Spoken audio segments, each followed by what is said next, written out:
Let's go, boys and girls. Good evening, good afternoon. Happy to see you here. Be sure to smash the button and subscribe. Sorry we're a little late, little technical difficulties. And I also told Mr. Harris 8:10. I was off the mark. I forgot I set it for 8:05. That's on me, boys. I thought we arrived at 8:10. Been practicing the guitar, okay? So I'm getting back into the groove of things. Football season's over. I'm able to get back into my other hobbies and see my family for a little bit. So it's been nice. It's been good. I missed the rhythm, but it's been good. Good to see all y'all. We got a lot to go over to talk about as always. A little bit of recruiting stuff. We got a nice little update on where we are in scholarships. Thought it was interesting to take a look at that because we're always like, hey, we need this, we need that. Well, if you only got so many places open, how many can you really take in? We'll go over that. Talk about what's left, who needs to sign to come for stay at the Florida Gators, and of course, Stephen Harris will be joining the show to give us his thoughts, of course, of the games this past weekend and the games coming up. So, smash the like button, subscribe. Without further ado, ladies and gentlemen, Mr. Stephen Harris. Let me get him in here. We're in shambles today, boys. Been on vacation. Been on vacation time, man. This week. Yo. What's going on, Gator Nation? How you doing, big dog? Good to see you. Doing good, man. You try to dock my pay.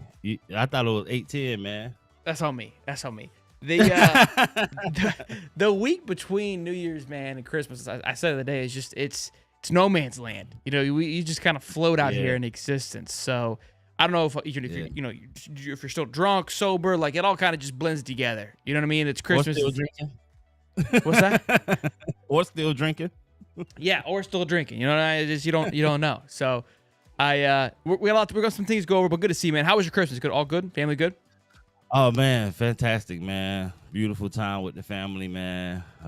We had a great time, man. Just being around the kids, looking at them growing, made me smile, man. Good. Life is good. I love it. That's the best part about it, boys and girls.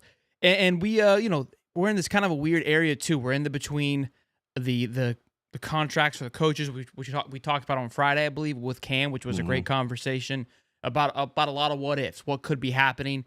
And then also, the portal, it's closed, which is good news for the Gators that there is no more names that are going to go into the portal. Again, April is still into the mix, but there's also still names that can be entered into the portal over the next couple of days. That kind of led a lot of people to believe with Jonte Cook going to Washington that Florida has their eyes on somebody else, who that may be, where it may be coming from. That's still to be remain. Again, guys can commit once that are in the portal right now. They can still come to Florida, and of course, the teams that play in the coming days, tomorrow and of course Wednesday, will be able to enter into the portal once they lose in the next 2 days. So all good stuff there. I do want to kind of knock it off with, though, this is kind of exciting news, and I know it seems early, but Will Griffin, our 2026 quarterback, 4-star quarterback. Shut it down. Shut it down already. And people are like, we heard this before. And look, we have. But Jalen Wiggins is somebody that I think of because he shut his recruitment down pretty early on in the cycle. Now, towards the end there, when it was getting a little bumpy, I know he visited Notre Dame, but for the first half of the year, he was shut down. He's ready to rock and roll. And look, we keep talking about this. I'm going to keep kind of just putting emphasis on this, that the recruiting season has shifted a few months, right? Although the signing days in December still, these things you saw, December 4th didn't have the fireworks and the excitement like it once did because these kids are genuinely locked in well in advance to the 4th. Now, there's always a couple flips that could happen. That's just the name of the game. But the recruiting cycle is now, I would say, starting probably a few months ago for 2026, but back into June.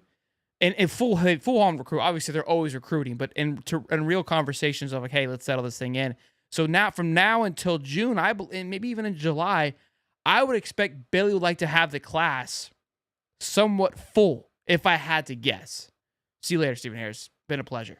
And again, we followed along this year, and there was a lot of peeps, a lot of members going on, and then of course the season gets started. We don't roll into the season with too many recruits, and then it falls off. But the other big part of it too is we didn't have a quarterback committed at this time, or even headed into June, July. None of that, right? Jamal didn't commit until the end of the football season. So to having someone like a Will Griffin reminds me the same thing of DJ Lagway, who committed in December of this time 2 years ago, and we saw what that was able to do for a class, a top 10 quarterback in the country, and Will Griffin being committed this early and shutting it down speaks volumes, especially with just the development on there. It's crazy. We'll talk a little bit about it later on the show with Carson Beck going into the NFL.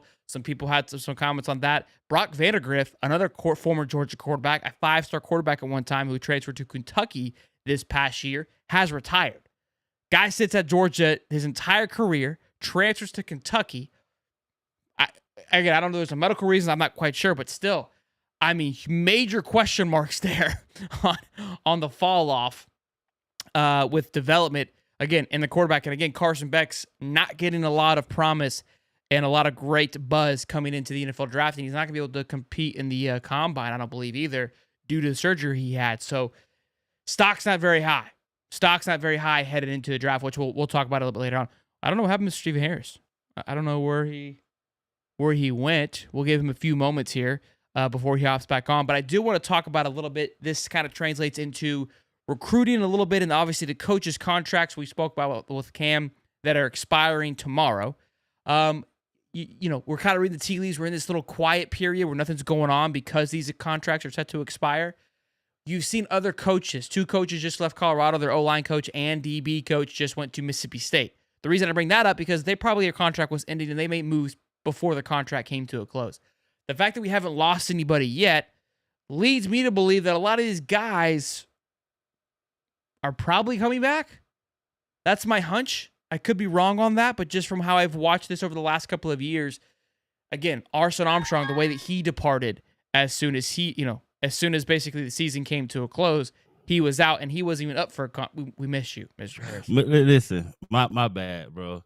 I got this big old cat like Garfield, and it came and snatched all my plugs out the wall.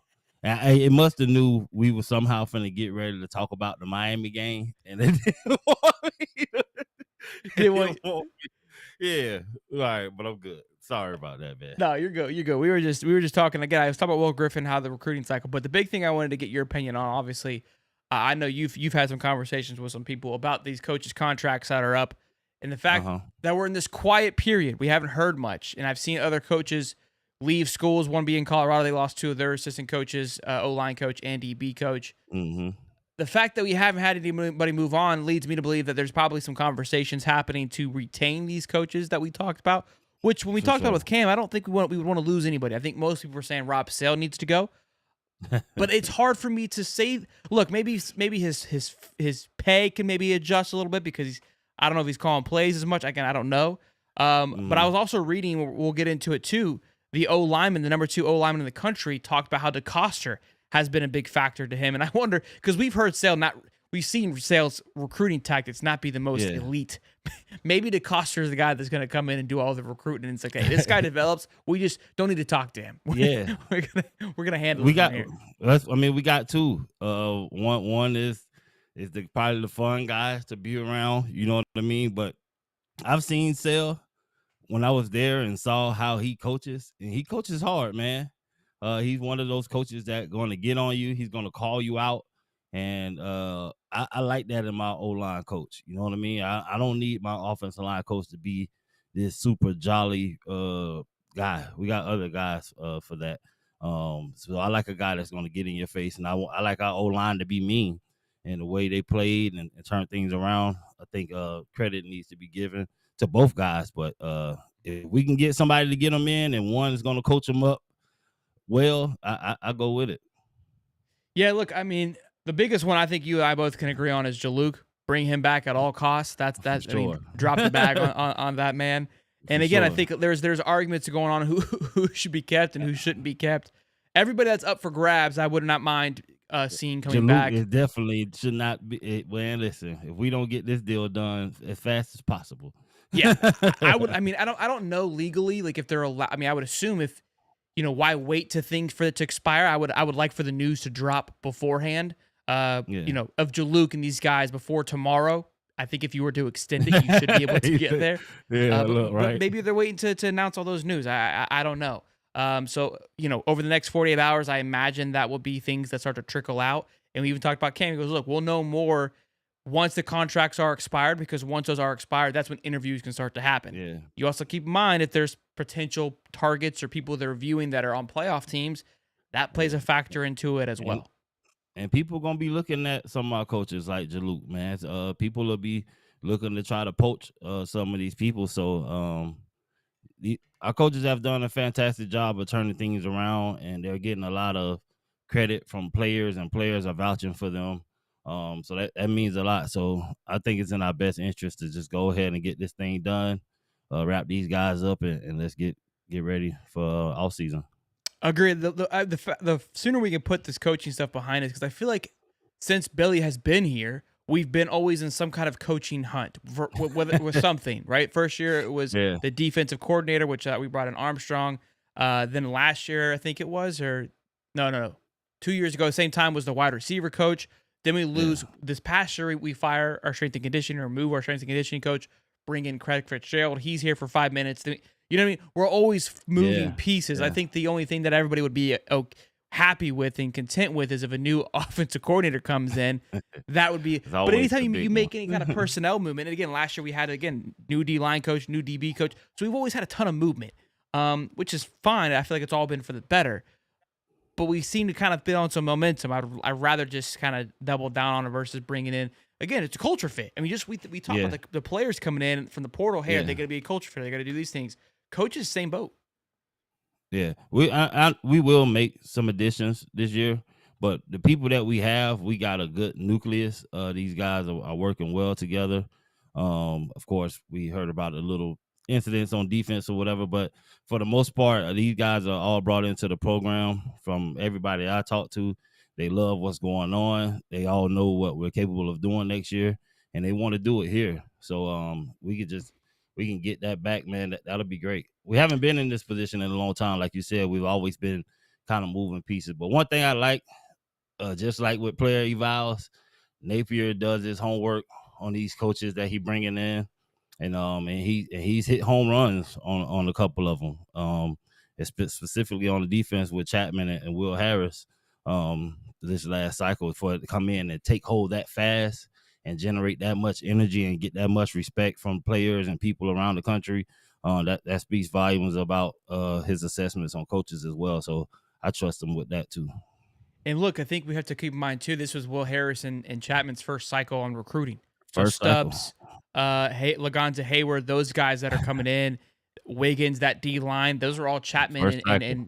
yeah, right. So I'm excited to see too how that impact they have, because now not only they got their recruiting ability we get to see, but their guys to what they recruited to, because they were coaching guys that didn't necessarily Yeah, fit what they maybe were looking yeah. for, right? That personnel, that attitude. And they did a Hmm. great job, I think, coming in and adapting to what was there, because obviously we did see a turnaround and nobody left. Yeah. That was really impactful outside of a few guys on the D line who shall not be named. But again, for from the DB side, I mean, everybody had an uptick. And look, you got to think too, for these coaches.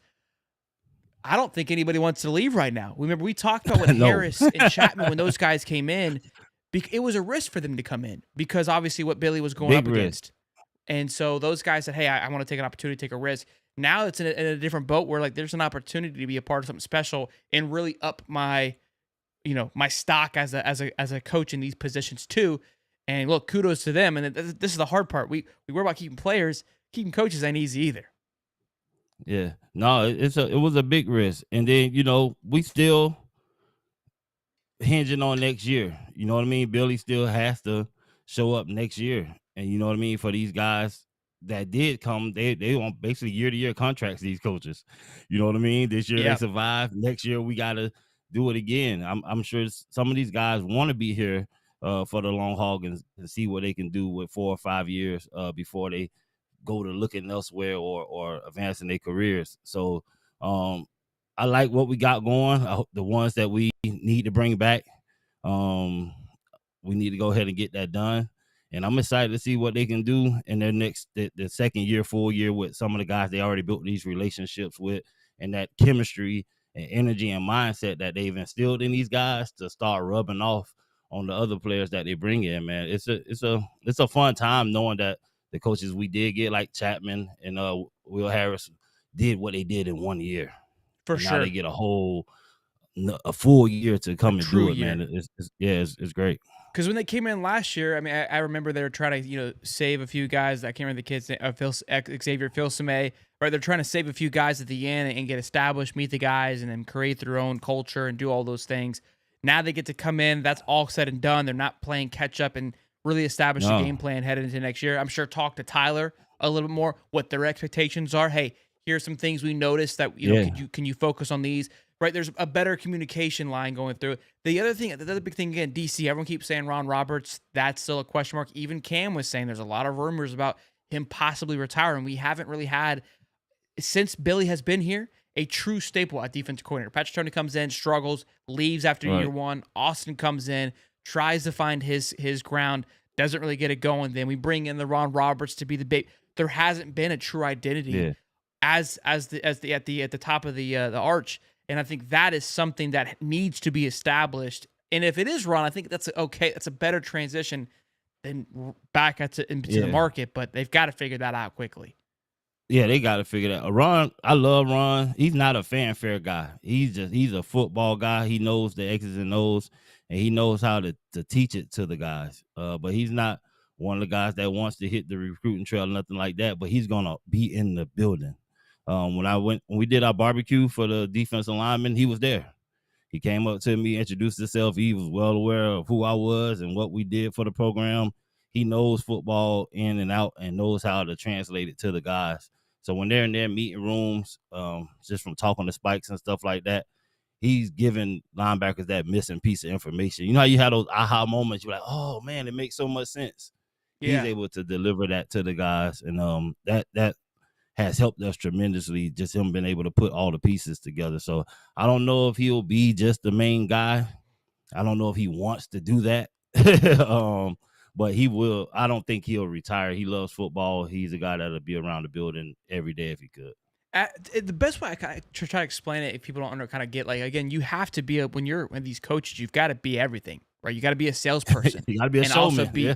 and be the expert. So at our company, right, we help with taxes. We have a sales team that just sell the taxes, and then once they sell it, they don't have a clue what's going on, but they know how to present it to make it feel good, to make it like, yeah, I can see how this is going to work. Then it goes to the actual people, we call them TAs, tax analysts, who know what they're doing, right? Who And that's what actually do the Rom work, is. He's for the sure. analyst. He knows exactly how to do it. But I wouldn't put, you don't put Ron on the phone because he's not going to sell this. He just knows it so well. He doesn't know how to, like, He might be too honest with you. Yeah, he doesn't know how to put a bow on it. And so, look, I think that's what people have the hard time understanding. Sometimes, like, what's asked of these guys, if you got to be a lot, and being both is not always selling it. It doesn't always come second nature, especially if you're an analytical guy first. So yeah, we'll see how that plays out with Ron. Couple super chats though. Gustavus Klecky, $2 says Gator don't play no shit.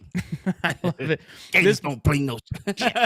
Rookie Lentz, this man always be posting the best super chat. Says whenever I want to leave work early from now on, I'm sending a picture of Cam Ward to my boss. The picture with him with the AB running off the field. Yeah. Transposed head. Yeah, man. Amazing.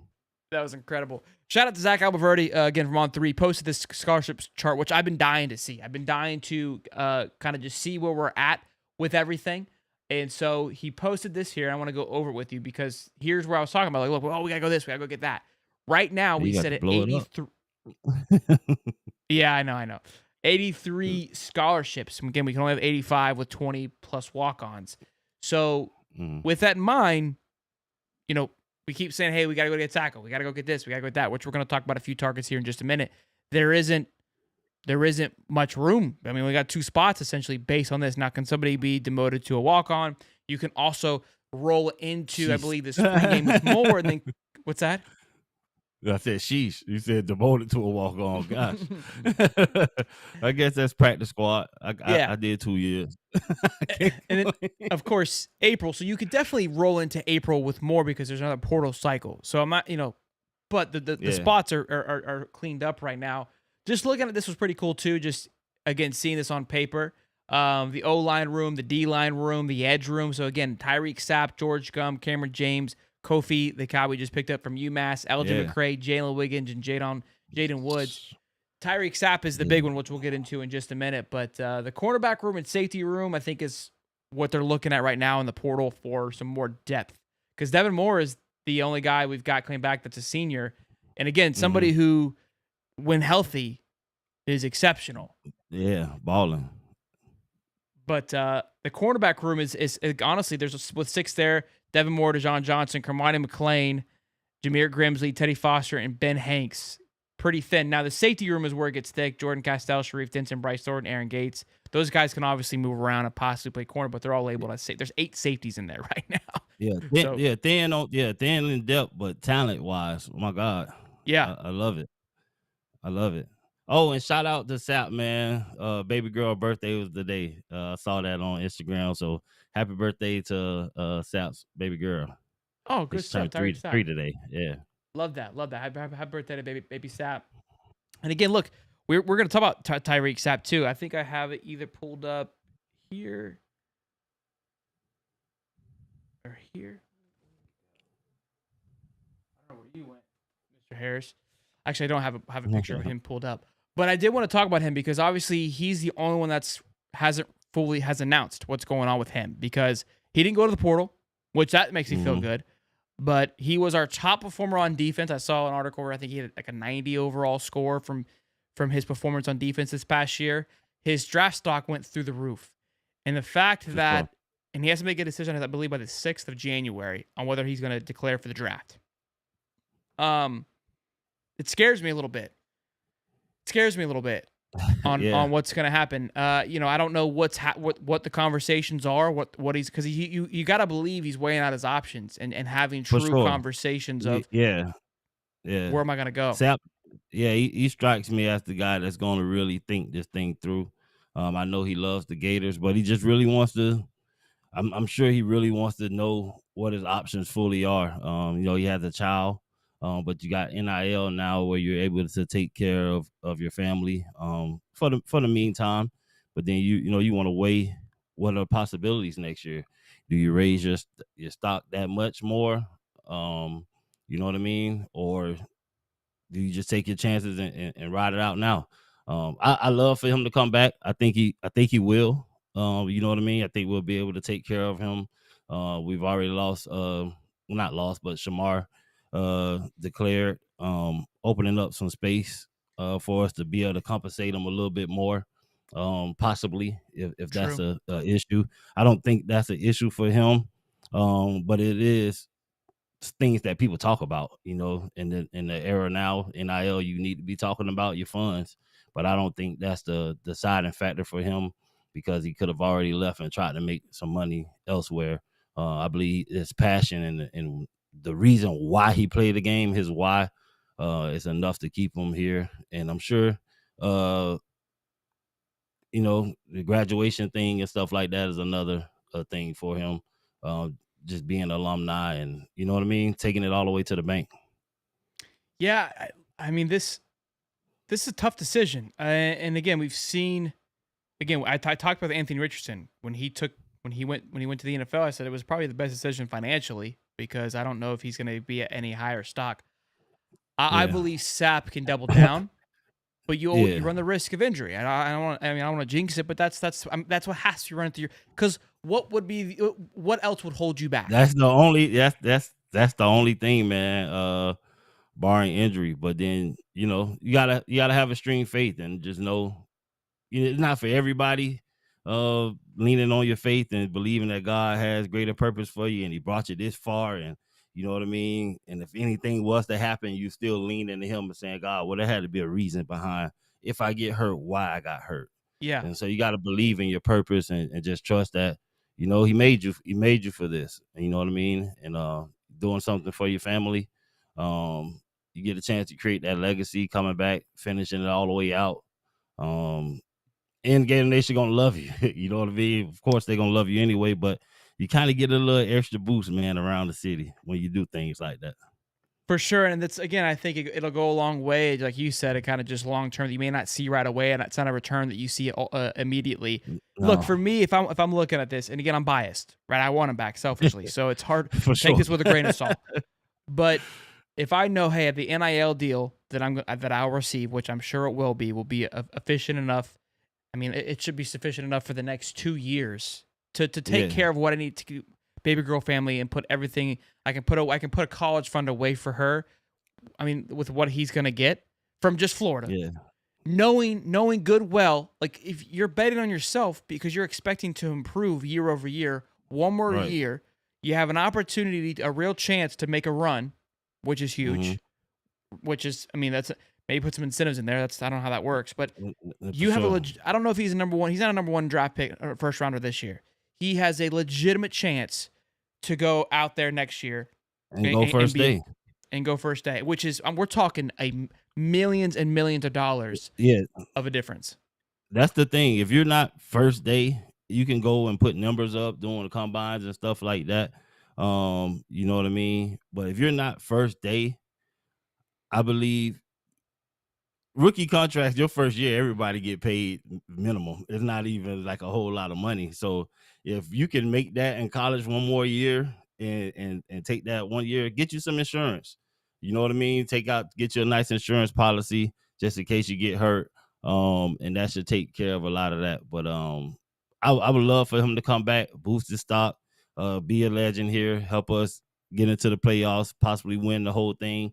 That's my take on it. But I just love everything about him. I love what he's brought to the Gators, the energy, the passion. And I want to see him go down in the history and be another face. You only get so many people every year out of every class that are going to go, and just people are going to always remember. And I believe Sapp would be one of them. I agree. Sapp comes back and just capitalize on what he did this year. He'll be one of the greats that we talk about for quite some time, just because of for sure. Again, we've had him on the show. Just the things that he said, again, why he came to Florida, and we kind of talked about dealing with the haze. Like, that's why you play here. You play to get booed when you're losing, and you play to be the hero when you're winning. He embodies it, man. Yeah. Yeah, and again, the teardrop when he's crying, well, like that's just the stuff we live for. So he's a fan favorite, to say no least. I do want to go over this depth chart too one last time before we move on to our next topic, which is just I was looking at the linebacker room, man, and just seeing the names on paper. Dude, Grayson Howard, which is Pup Howard, Jaden Robinson, Aaron Childs, Miles Graham, Ty Jackson, and Miles Johnson. I mean, the oldest guys are juniors, which is Pup and Jaden. I mean, this room is young, thick, and electrifying too. Electrifying, baby. Yeah.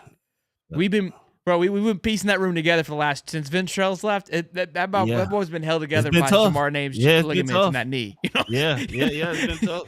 It's been tough. We had the likes of RJ Moden, and they had nothing but love for Wingo. But Wingo, yeah. His linebacker he just wasn't it. He just ain't got that juice in him. He just probably 2 ticks away on like levels, like when you can move your attributes, you just need a couple more attributes, man. Just a couple here. I believe he's smart enough, for sure. He definitely smart enough, knows the game, loves the game. Just a little more agility and about 3 more notches of speed. And, he's definitely not a bad player, but no, you got guys that are tremendous athletes. Some of these linebackers out there running track. You know what I mean? Miles is lightning quick, fast. You know what I mean? He's all around have to play running back. So yeah, it's a totally different animal. Different animal. So boys and girls, be sure to smash the like button and subscribe. How many likes we got, Shelton? I see 520 people in here. We need at least 250 likes. 99. We need 250 likes, man. Y'all smash the like button. If you're in the chat, you can't hit the like. If you're in it, you got to exit the chat, hit the like button, and come on right back. Make sure you subscribe to the channel. A lot of people kind of talk about, hey, who's the new coach? Who's the OC? Something we haven't. We kind of always look at the college aspect of it. And somebody brought up a good point of, look, the NFL is another place to look at. I think the NFL coaches are starting to not make their way back, but I think they're finding, I think, a better position just given the new landscape of college football. I think they're finding a new home here and having success because the conversations are a little bit different. They're not because with the money, I think it's providing more opportunity for coaches that coach in the NFL. For a little bit there, we didn't see it come backwards. You went from college to NFL, but you never saw too many NFLs come back to college. Except this last couple of years, you've been seeing it more, and they're having success with it too. So I wouldn't mind it. Again, you are starting. It's becoming a pro organization, and I think they provide a different factor to it. So that is something to keep in mind. I mean, listen, honestly, if you give me Britt Venables of DC, go throw some cheddar at that guy. I mean, that would be. I mean, that's just a massive wish list, but dude. Like that would be especially if you think about the mental side of it. These coaches have already dealt with players and contracts and who's making this, and playing time and all this other stuff. You got to imagine college probably going to get into incentives and people already requesting how much playing time they're going to get and all that other stuff. So you need some skill, yes, and then you're gonna need some of these guys to be mentally prepared to deal with locker rooms with egos and money in there. So a lot of coaches in college don't want to deal with that, and finding themselves getting pushed out of the collegiate sports altogether. So a lot of NFL coaches will start coming back into college with it going more pay for play.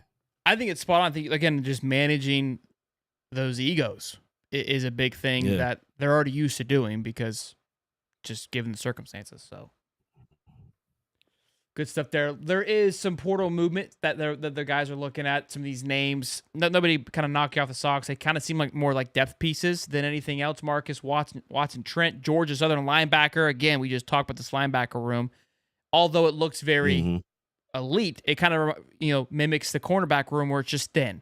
So this feels like a big depth piece. And then safety, Robert Rahami, and cornerback, Southern Miss cornerback, Michael Caraway. Again, now the safety had 8 guys, but a lot of youth there too. So it seems that, again, they feel very content with the players, and you should. You've recruited at a very high level with maybe not as an overall class, but per player. These are some top tier guys that are coming in that are looking to make that stride. And I keep kind of saying that with the tackle position. I'm not saying that you don't need something, but it's at a point where these guys should be stepping up. And if you've got 4 of the 5 old linemen are star returning guys that should be at performing. One guy got a brick. Barber could be fighting for a brick. You got Devin Manuel, that's tackle. Maybe he shifts over. He's a senior. You got Najee Harris, who's going to be, in my opinion, a Gator that we love, kind of like a Slaughter, right? He's been starting since he was a freshman. I mean, he's one of my favorites. Love the kid to death. Damian George had a phenomenal year at right guard. You and I were the only ones that were back in the George train up. He'll be back. George. Yeah, and look, this was a guy that it's the old line position is kind of crazy. If you go look at the history of all these guys, Barber started at right tackle. He gets moved. Jamie and George played at right tackle. Then he was versatile. Right, they get moved around a lot, and people think, oh, it's just blocking. It's very different. The two consistent places are Slaughter and Najee, and they've really kind of flourished into their roles. I know people love the whole recruiting aspect, but we gotta believe in our coaches and looking at, like you just named so many offensive linemen, you got to know that there's other diamonds in the rough on the team already that they're waiting on to have not even breakout years, but just perform at a high level. These guys are going against these guys every day. You know what I mean? And that's another thing I talked about, like our defensive line. When you have the offensive line like that and they're going against your defensive line and we're practicing hard every day, your defensive line is going to get better. So we have a whole unit of guys that are going to war, smashing on each other, every day. You know what I mean? So they're going to get better, and we can't expect all these recruits that we're getting to just come in right away and be that guy for us. Some of these guys either need a year of just getting stronger, or some of them are going to need a year of mentally understanding the game. Like in our defensive back room, we got so much talent, but you got to understand the game. Communication is key. You can't just be fast. You can't just be athletic. Some of these guys are coming from high schools where they were just the guy, and they say, hey, just stay in man coverage. And so they don't understand the different things or techniques and communication that it takes on the college level. But you get them in the system for 2 years under the same coach, and it's night and day. So I believe we have a lot of talent that's already been warming up for us. And so in year 2, you'll start to see come out. Now, if you think about, I'm sorry, but if you think about Banks earlier in the spring and stuff, when he was hitting the pads, everybody was like, oh, Banks this and Banks that. And I tried to caution people and say, just relax. It's hot. The coach is trying to get everything out of him. He's trying to figure his team out and see what they have. He had to do all of that and look at the production we still got this year. So now going into a whole nother year, you know what I mean? That's the Banks story always. Again, this is why I love following. I was talking to a guy today I met at the park, and we were talking about how ESPN, he's a Vikings fan, and he was like, man, I love watching the Vikings, one Vikings podcast, because they know so much more than just like the main media. And I was like, it's crazy how much I cover. And I was talking how I talk to you, how I've grown to know more. about how much, Mhm. even us in the chat, how much we know about this team than a lot of the country and even the guys that we watch on ESPN, just because we follow it more, we talk about it more, we're constantly for viewing sure. it. That Banks clip, man, of him getting ripped up by Cam Jackson and Chapman, and I remember Yeah. the forums and People were everybody's ready like, to Banks throw him is away. gone, Banks don't want to be there, Ready to throw he him don't away. like it, he's gonna lose it. Look, the guys were like, we were erupted for joy. Like, and you're 100% right. Just watching this thing, going back to these names again on the O line, we already went over the starting. Austin Barber, Damian George, Jake Slaughter, and Devin Manuel and Cam Waits are all redshirt seniors, 5-year guys. Then you got Najee Harris, a third. He's just a junior. No redshirt, straight up junior. This I'm telling you, this kid's been quietly Pancake balling. City coming up. 3-star kid out of IMG because he was undersized, but phenomenal technique. I'm not saying that I called it on the show 3 years ago, but I may have called it. Caden Jones, Roderick Kearney, and Bryce Lovett, all redshirt sophomores. So they're all going into their 3rd year. It is their time. This is what you want. This is where you're ready to rock and roll. And then you have at freshman, Tavarius Dice, top 4-star lineman tackle, I believe, from this year, Jahari Medlock and Daniel Pierre-Louis, 3-star guys that we just picked up right at the end. Then you've got 4 redshirt sophomore or freshmen, so they're technically in their 2nd year. 4-star tackle Fletcher Westfall, who was big coming out of high school, should be, kind of pushing the guys a little bit. Marcus Maskell, big guy. He dealt with an injury, but before his injury was absolutely crushing it. Jason Zamdell, 4-star from USC. Again, another guy, top tier pick that ready to rock and roll. Noah Portagancho and Ngak Wangwo, those kind of the foreign guys that Billy goes out there and gets. So I can't. Noel played pro ball across the pond, so I'm hoping to see what he's able to do. I was maybe thinking he would do some great things, but again, the starting guys are really, really solid. So the depth is there in the O line, and I think it's Bryce Lovett's time to handle that right tackle position. I'd rather push that and work with that to really speak to the recruits as well. Quit filling it with the portal. Use the talent you recruited. I mean, if we're not going to get we're not going to be playing with our tackles. If you're not going to get some high end person, we're going to have faith in the guy that we already been putting the work in with. You know what I mean? That's what we're gonna do. We're not just gonna go out here and just get somebody just to make the fan base happy.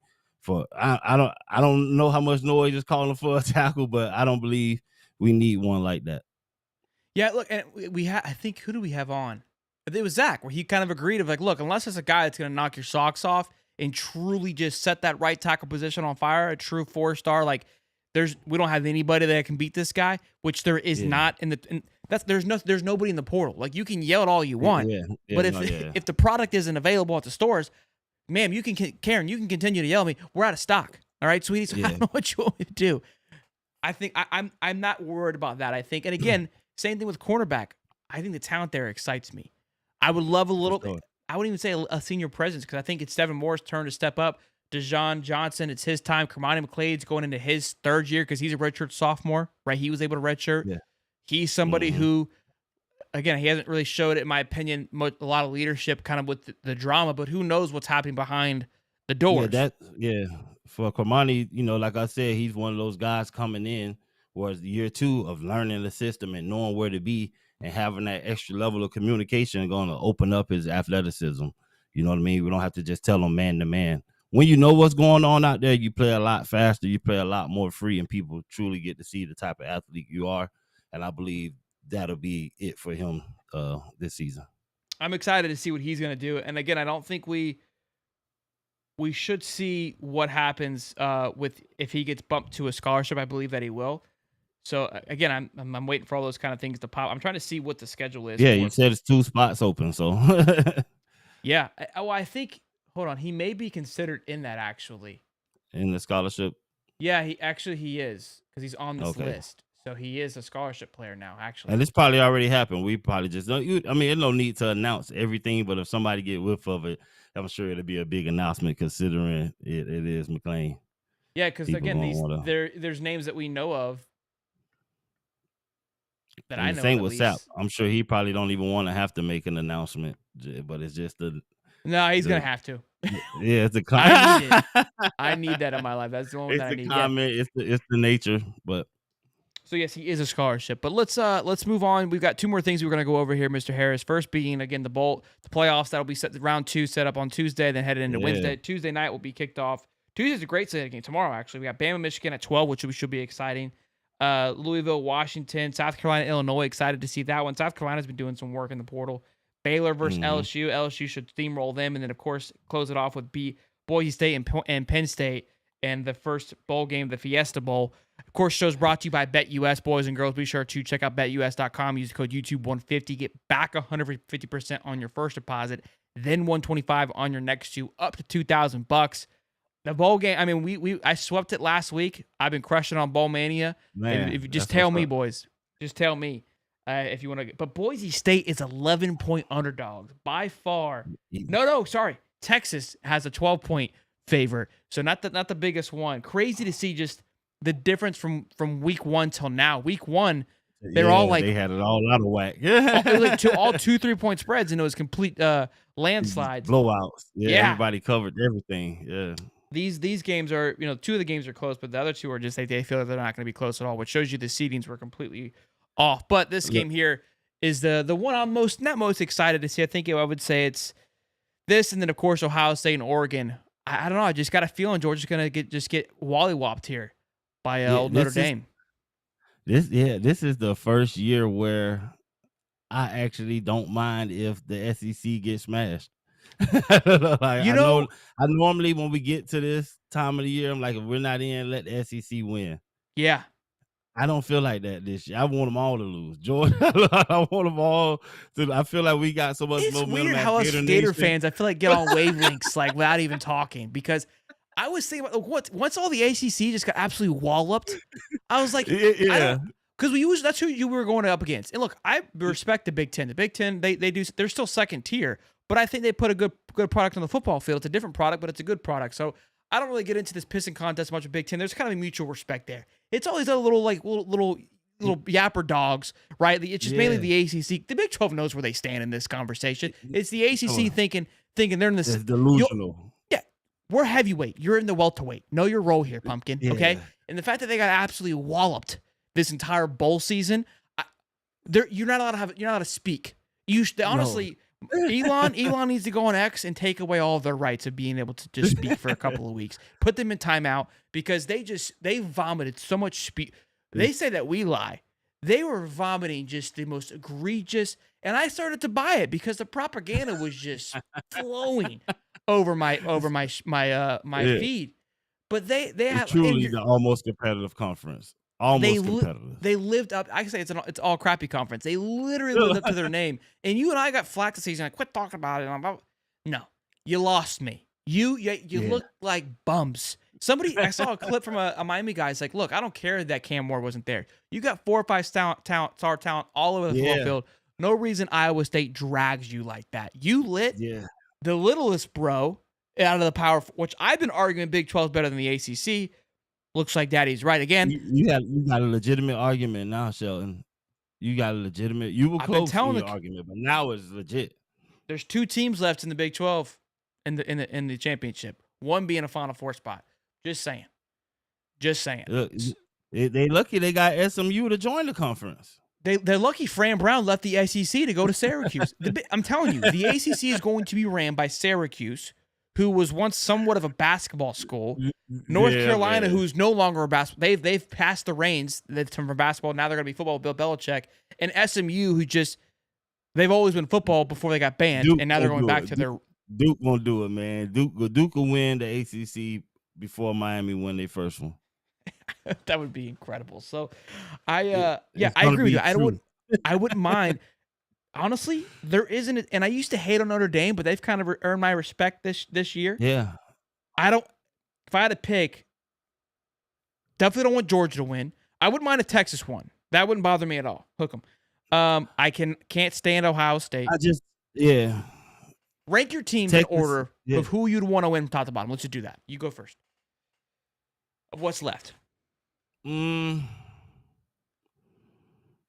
don't want to see Georgia win. They had all the way. That's not what I asked. I need you to give me your who do you want to see win? Like, who do you want to see win? That makes it easy. I go with Notre Dame. Okay. And then who? If they don't win, then who?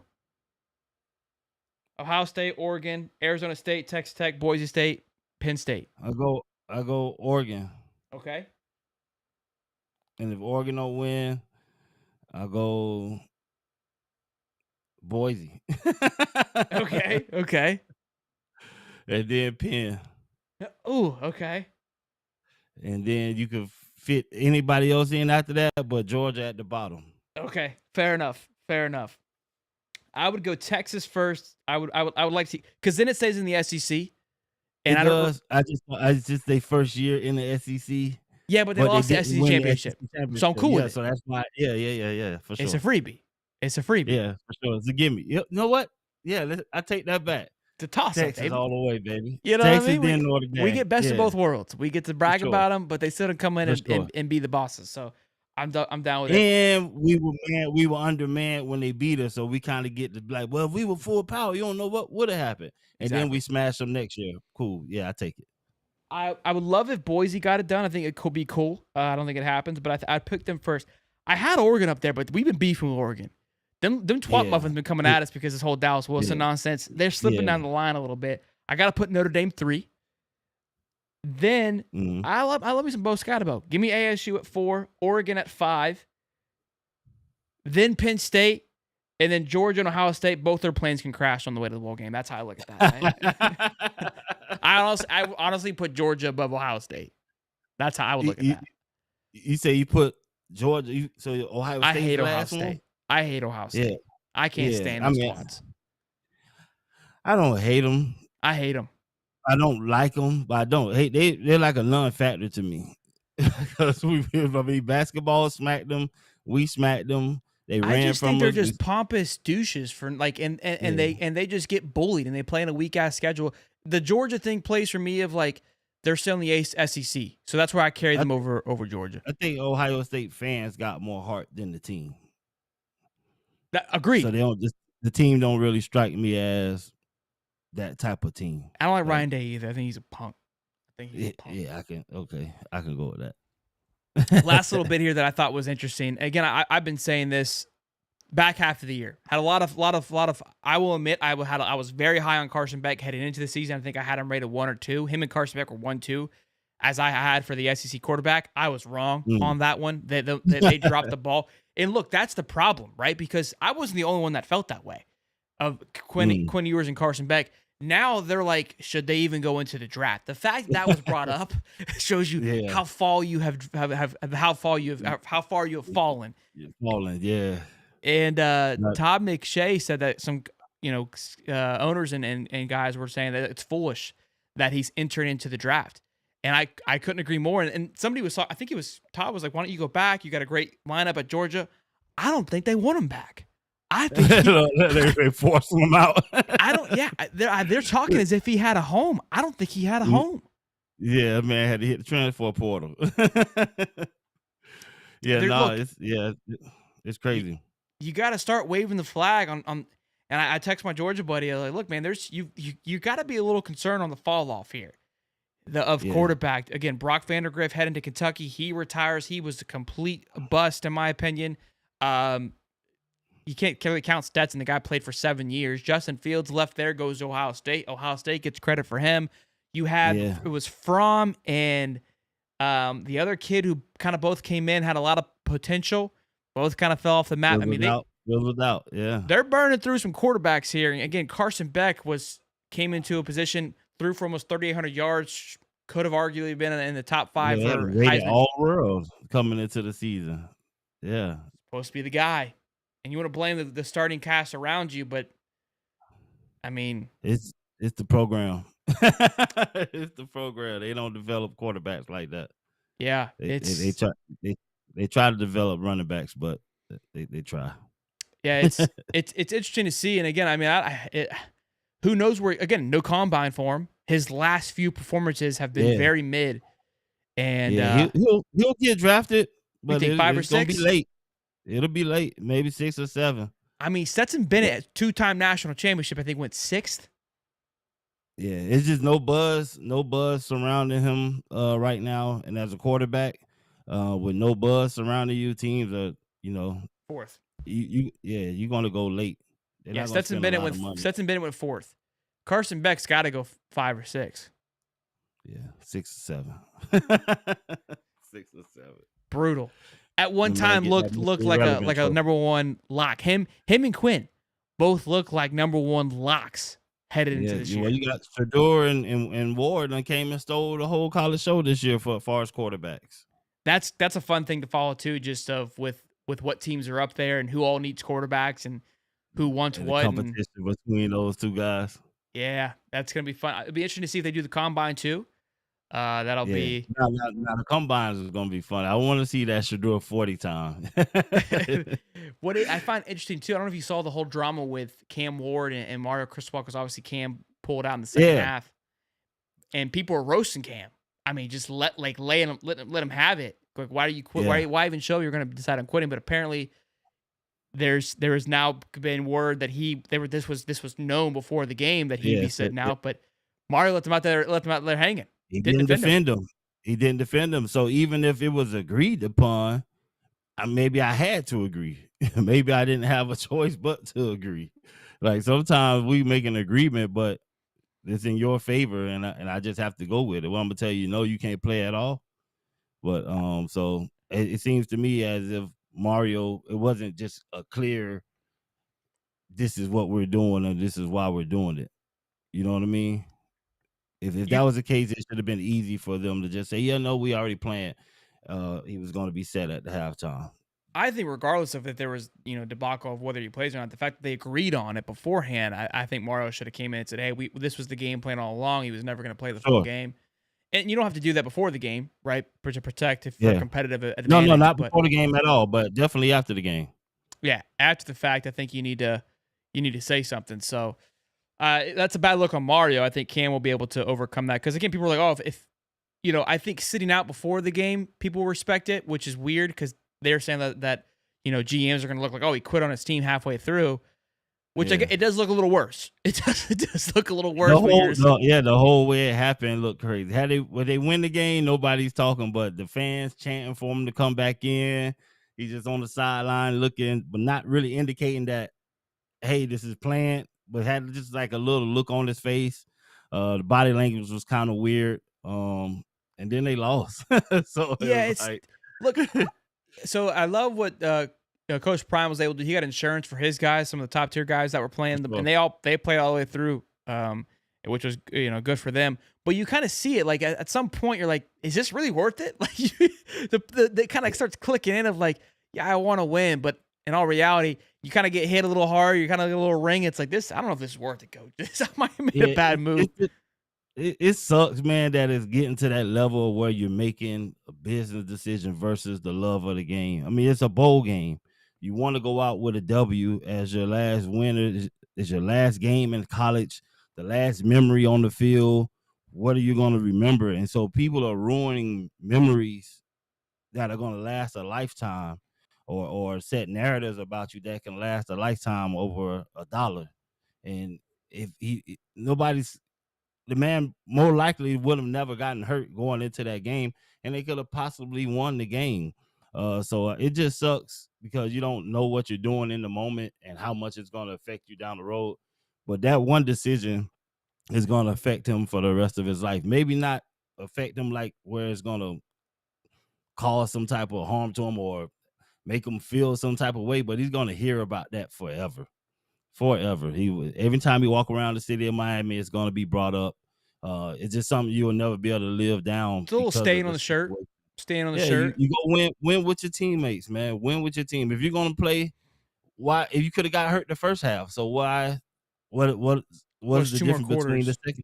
Yeah, man. And then you made the decision, like preemptively thinking, like I could possibly get hurt the second half. Why play at all then if that's the case, man? Just play the game. Go out there, win with your fellas. It's y'all last year. You got seniors. I'm always for the players, man. You got some guys that are seniors that have probably never played a game again, that are not going to get drafted, that are not going to go anywhere. And this is their last game, and they want to be, you want a good memory. You want to show your kids, like, my last game we won in this bowl. And then it's a bowl game. Like, and you guys haven't won a bowl, what they said, 18 years? I don't know how many years it was, but you guys haven't won a bowl game in century. Like, And it was a big one. Pop-Tart Bowl, that's one of the biggest bowls out there. You don't want to lose that one. So. Yeah, and so you already got a carbon date their last championships to figure out when they were. So it's etched in by the caveman on the wall. That's the only way you can figure out the last time they won. Hieroglyphic. Yeah. Rookie Lynn says all clowns conference. I haven't heard that one before. That was $5. Thank you, Rookie. That's a good one. All cheeks conference too.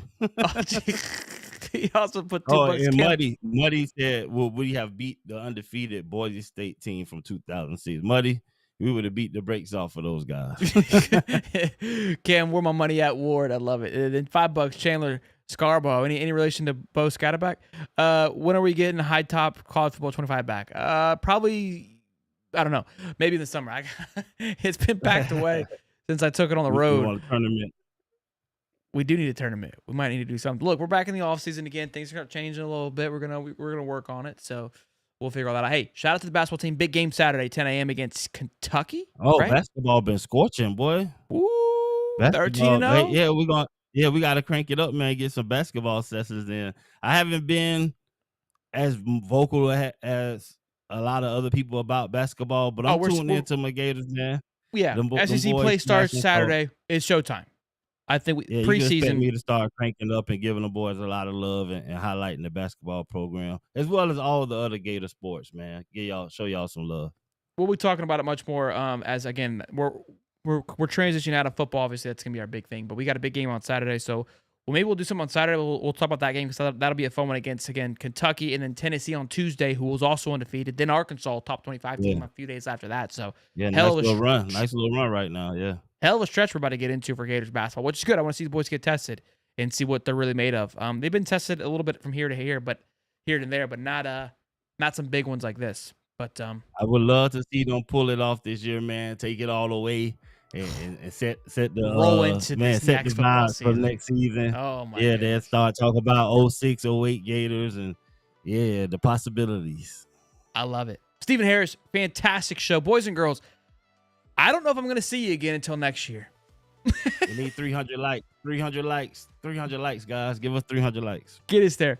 Boys, like I said, our next live show is set for the 1st. So unless something massive happens tomorrow, I think I'm going to spend the last day of the year with the wife, the kiddo. She wants to get some crab legs. We're going to shoot some fireworks.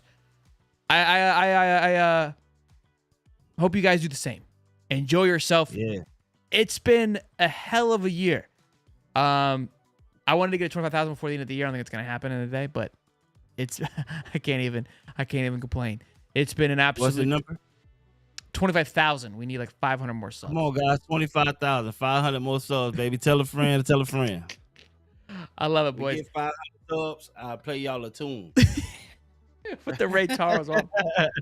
What a year, man. I might make a little sappy recap. I don't know. I haven't decided yet, but it's been a blast, man. Kicking off last year, going into this year. These days always kind of blend together because it's still busy, right? We don't have a true cutoff from year to year because we're right in the middle of it now. I mean, we're still cruising, but I don't like to get weird about it either. I think people try to reset. This shit doesn't reset. Your props that you had on Tuesday will be there on Wednesday. But reminisce about the good things that you did. Set some goals for yourself to get after it. Mine's to spend more time with the family more than I did. Go out and make some more adventures. Kids getting bigger, to go do some big things and create more iconic memories with him. And of course, set this thing on a whole new level that I didn't think that we could do it. What's that? Create more kids. Create more kids. That's always a goal. Populate the earth, boys. Y'all be good. I love y'all. Stephen Harris, Shelton. We'll see you, boys. Peace and love. Happy New Year. Go Gators, baby. Happy New Year.